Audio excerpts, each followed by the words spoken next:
Today's reading is from Matthew 27, verses 15 to 19.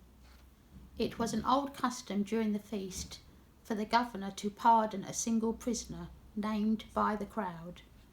At the time, they had the infamous Jesus Barabbas in prison. With the crowd before him, Pilate said, "Which prisoner do you want me to pardon? Jesus Barabbas or Jesus the so-called Christ?" He knew it was through sheer spite that they had turned Jesus over to him. While court was still in session, Pilate's wife sent him a message. "Don't get mixed up in judging this noble man. I've just been through a long and troubled night because of a dream about him." Some people never remember their dreams. Rising from sleep, they are one moment there, full-formed, vivid and alive, and then the next breath gone, dropping like a hanged man through the trapdoor of a suddenly remade consciousness, never to rise again. Or as a coin cast into a well, falling and fading so far down that even the tiny splash of its entry, the last register that it was ever real enough to be held in your palm, is unheard, lost forever. Sometimes a tiny whisper lingers, like those times when you encounter a smell that for an instant transports you somewhere long back, but cannot be seized. It is here and gone in the same moment. That's what it was like for him, my husband. Sometimes he would cry out in the night. Then I knew he was dreaming, knew that his dreams were as real as anyone's.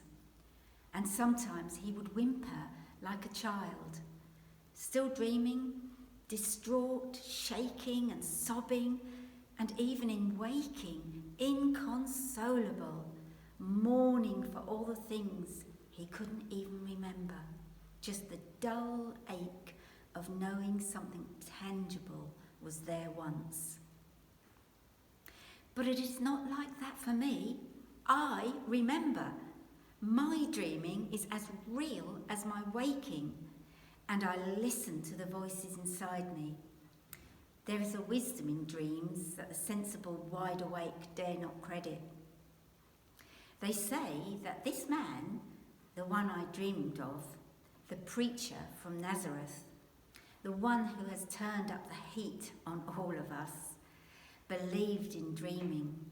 He came from a race of dreamers, believed that even God spoke through the magnetic pulses of the brain, tapping out his messages and stories while the world and all within it is asleep. Young men dreaming dreams and old men seeing visions. I could see all of it, and I carried the word from the depths of fast asleep to the turbulent waters of wide awake. I told Pontius plainly, sent the message to the judgment seat itself, have nothing to do with this man, for he is innocent. Troublesome? Provocative? Disturbing? Yes, but innocent. And I am suffering today because of his presence in my dreams. And if he couldn't get the urgency of my words, and let's face it, like all those consumed by fear, worried about their position, listening was not one of his strengths. There was surely no mistaking my own fear. He must have seen it in my eyes that morning, felt in the necessity of that hurried message sent. I say it again, have nothing to do with this man. Leave him alone. He is of God, not our lives doing little other than providing the legitimacy of power, but a God of history, a God who is one and only one, a God who is somehow in this abandoned man. I wonder, will this dream be real?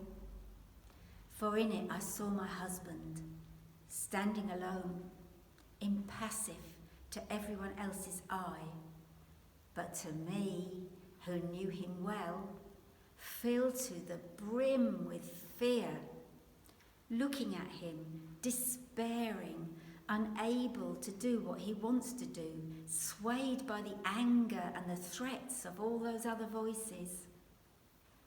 I could still feel a sobbing child who cried in the night, who does not know how to handle the authority he has been given, who would rather pass it on. I told him my dream, and he would not listen, would not acknowledge my fear, nor bend to his own convictions. Will this dream be real? Will B and this man, Jesus, be remembered? Somehow locked together, not just in this story, but in whatever happens next. I don't know. All I have is the reality of my dream and its hold on me. This Jesus gives me grief because he is so different. Different from Pilate, different from me, and yet inhabiting the same stubborn flesh. Standing on that pavement this afternoon, one had all the status and apparently all the power. But the other, him, Jesus, he had an authority that I have never seen before. I want to say, I don't know where it came from. But the truth is, I think I do.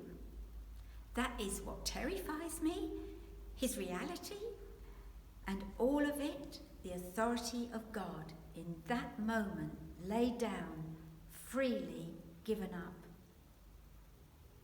He had about him such poise, even in that hour when all conspired against him.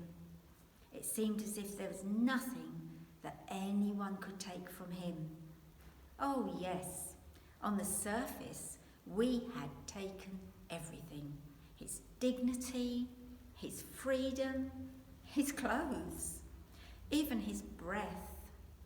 Spiked upon that cross, there was nothing gainly, nothing beautiful about him.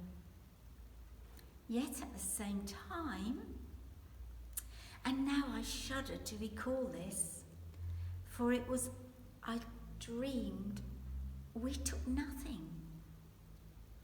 Everything that we had was what he chose to give. He answered us with the silence of one who knows what must be done, and then quietly and lovingly does it. For my husband, this was the worst of it.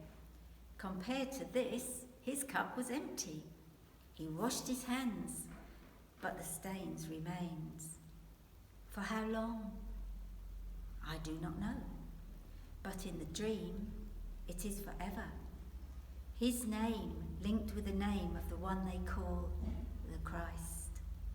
Forever accusing, forever laying the blame.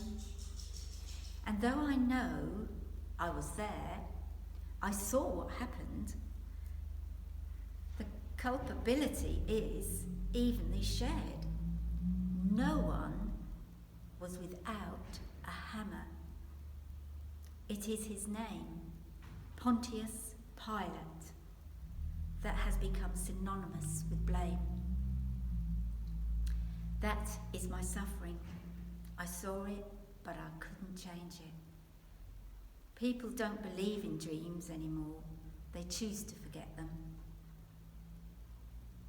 It is night, the quiet hours, not peaceful, but empty.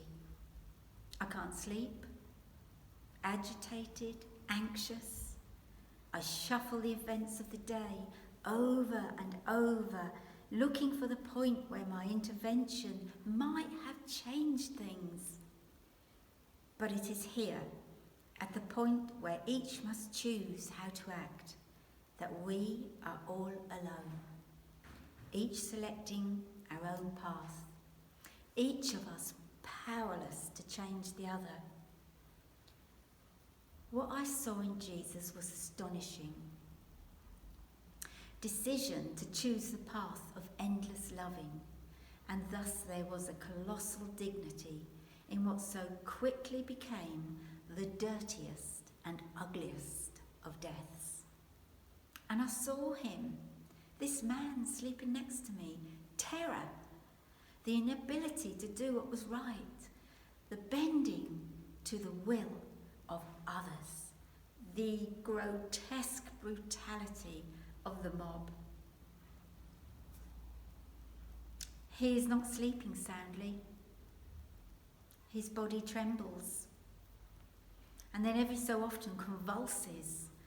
He's dreaming, but he won't remember.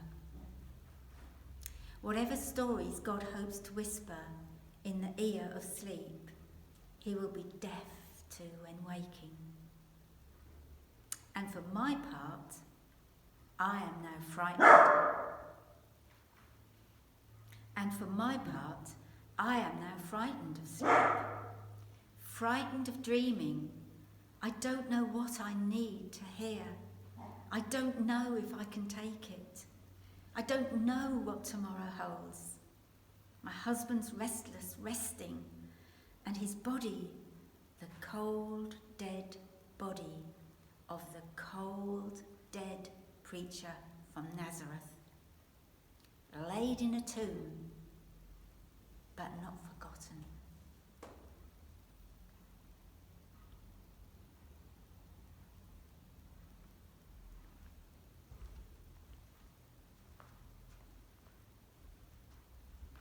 Okay,